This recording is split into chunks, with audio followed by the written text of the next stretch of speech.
الحمد لله رب العالمين والعاقبة للمتقين والصلاة والسلام على سيد الأنبياء والمرسلين وعلى آله وأصحابه أجمعين. أما بعد فأعوذ بالله من الشيطان الرجيم. بسم الله الرحمن الرحيم. محمد رسول الله صدق الله العظيم. وقال النبي صلى الله عليه وسلم: أنا خاتم الأنبياء وأنتم آخر الأمم، أو كما قال عليه الصلاة والسلام. محمد احمد اور مقام محمود صلی اللہ علیہ وسلم. حضور اقدس صلی اللہ علیہ وسلم کی ولادت باسعادت سے پہلے آسمانوں میں آپ صلی اللہ علیہ وسلم کا نام مبارک احمد تھا. جب آپ صلی اللہ علیہ وسلم کی ولادت شریف ہوئی اور آپ کے جد امجد خواجہ عبد المطلب نے 7ویں روز عقیقہ کیا اور اس تقریب میں تمام قریش کو دعوت دی اور آپ صلی اللہ علیہ وسلم کا نام مبارک محمد رکھا. تو قریش نے سوال کیا: اے عبد المطلب، آپ ایسا انوکھا نام کیوں رکھتے ہو جبکہ آج تک آپ کی قوم میں سے کسی نے بھی ایسا نام نہیں رکھا؟ تو آپ ایسا نام کیوں رکھتے ہو؟ تو آپ کے دادا نے جواب دیا کہ میں نے یہ نام اس لیے رکھا ہے تاکہ اللہ سبحانہ و تعالیٰ کی جو مخلوق آسمانوں میں ہے اور جو مخلوق زمین پر ہے سب اس نومولود کی حمد و ثنا کرے. اصل میں عبد المطلب نے آپ کی ولادت باسعادت سے پہلے خواب دیکھا تھا کہ آپ کی پشت سے ایک زنجیر ظاہر ہوئی جس کا ایک سرا آسمان میں ہے اور دوسرا سرا زمین پر ہے. ایک مشرق و مغرب میں ہے اور دوسرا سرا، ایک سرا مشرق میں ہے تو دوسرا سرا مغرب میں ہے. پھر کچھ دیر کے بعد وہ زنجیر درخت بن گئی کہ جس کے ہر پتے پر ایسا نور ہے جو آفتاب کے نور سے 70 درجہ زائد ہے، اور مشرق و مغرب کے لوگ اس کی شاخوں سے لپٹے ہوئے ہیں، اور قریش کے کچھ لوگ اس کی شاخوں سے لپٹے ہوئے اور کچھ لوگ اس کو کاٹنے کا ارادہ کرتے ہیں. قریش جب اس کو کاٹنا چاہتا ہے تو ایک حسین و جمیل جوان آ کر اس کو ہٹا دیتا ہے. معبرین نے اس خواب کی یہ تعبیر دی کہ تمہاری نسل سے ایک ایسا لڑکا پیدا ہوگا جس کی اتباع مشرق و مغرب کے لوگ کریں گے اور آسمان و زمین کے ساری مخلوق اس کی مدح ثنا کریں گے، اس کی تعریف بیان کریں گے. اس لیے آپ کے دادا عبد المطلب نے آپ کا نام محمد رکھا.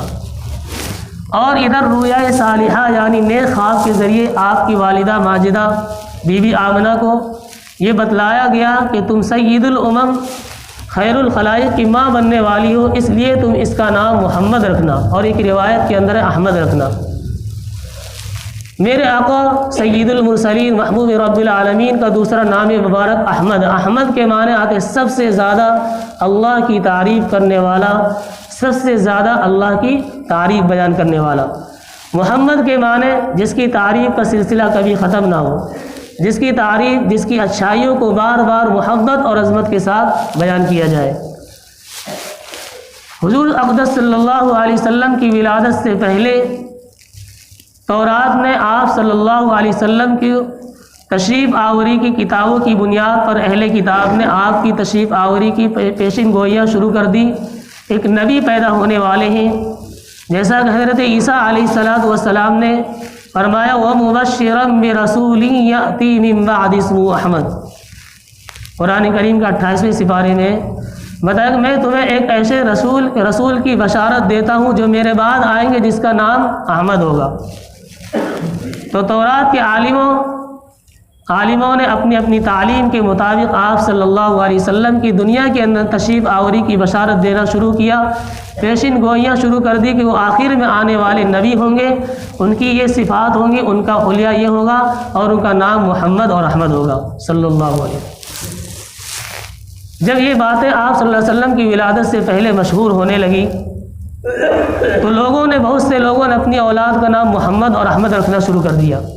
اس امید پر کہ میرے گھر میں آ جائے، تو دنیا کے اندر آپ کا نام محمد اور احمد ہوگا صلی اللہ علیہ وسلم، اور قیامت کے دن اللہ تبارک و تعالیٰ آپ کو مقام محمود عطا فرمائیں گے۔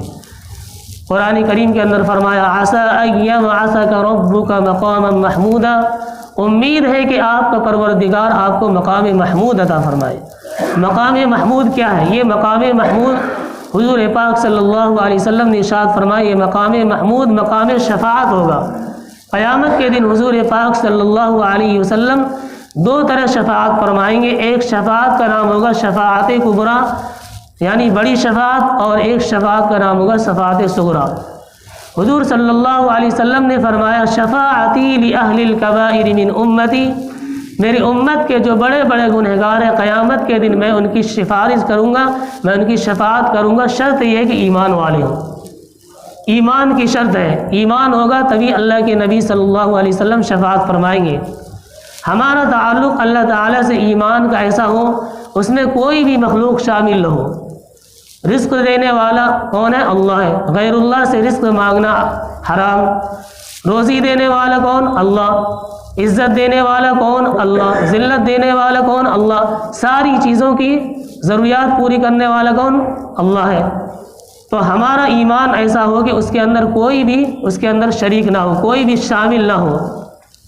شیخ عبد القادر جیلانی رحمۃ اللہ علیہ کی کتاب کا مطالعہ کرو گے، انہوں نے ایسی باتیں ایمان کے اوپر لکھی ہے کہ شک ہونے لگتا ہے پتہ نہیں میں بھی ایمان والا ہوں یا نہیں ہوں۔ اس میں لکھا ہے کہ اگر کسی کے دل کے اندر کسی غیر اللہ سے کوئی امید وابستہ ہے اور وہ یہ سوچتا ہے کہ میں مومن ہوں، تو یہ دعویٰ غلط ہے۔ تمہارے اندر ایمان کہاں ہے؟ تم تو غیر اللہ سے امید لگائے بیٹھے ہو۔ تو ہمارا ایمان ایسا ہونا چاہیے کہ اللہ تبارک و تعالیٰ کی ذات کے ساتھ اور اس کے صفات کسی کے اندر اس کے ساتھ کوئی شریک نہیں۔ تو ایمان کی شرط ہے، ایمان نہیں ہے تو اللہ کے نبی صلی اللہ علیہ وسلم شفاعت بھی نہیں فرمائیں گے۔ آپ دیکھیے ابو طالب، آپ نے نام سنا ہوگا چچا ابو طالب، جنہوں نے حضور صلی اللہ علیہ وسلم کی 42 سال تک خدمت کی۔ کتنے سال؟ 42 سال تک خدمت کی، لیکن ایمان نصیب نہیں ہوا۔ ایمان نہ ہونے کی وجہ سے وہ کہاں ہوں گے؟ جہنم کے اندر ہوں گے۔ حضور صلی اللہ علیہ وسلم کی خدمت کرنے کی وجہ سے اللہ تبارک و تعالیٰ اس کے عذاب میں تخفیف فرمائیں گے، اس کے عذاب کو ہلکا کر دیں گے، لیکن ہوں گے کہاں؟ جہنم کے اندر ہوں گے۔ تو شفاعت کے لیے ایمان شرط ہے۔ اللہ کے نبی صلی اللہ علیہ وسلم اپنے چچا ابو طالب کی بھی شفاعت نہیں کروائیں گے، کیونکہ وہ ایمان نہیں لائے۔ آخری وقت تک حضور صلی اللہ علیہ وسلم ان کو سمجھاتے رہے، بس ایک مرتبہ چچا میرے کان میں کلمہ پڑھ لے، ایک مرتبہ لا الہ الا اللہ کہہ لے، میں قیامت کے دن آپ کی شفاعت۔ لیکن ابو طالب نے ایمان قبول نہیں کیا۔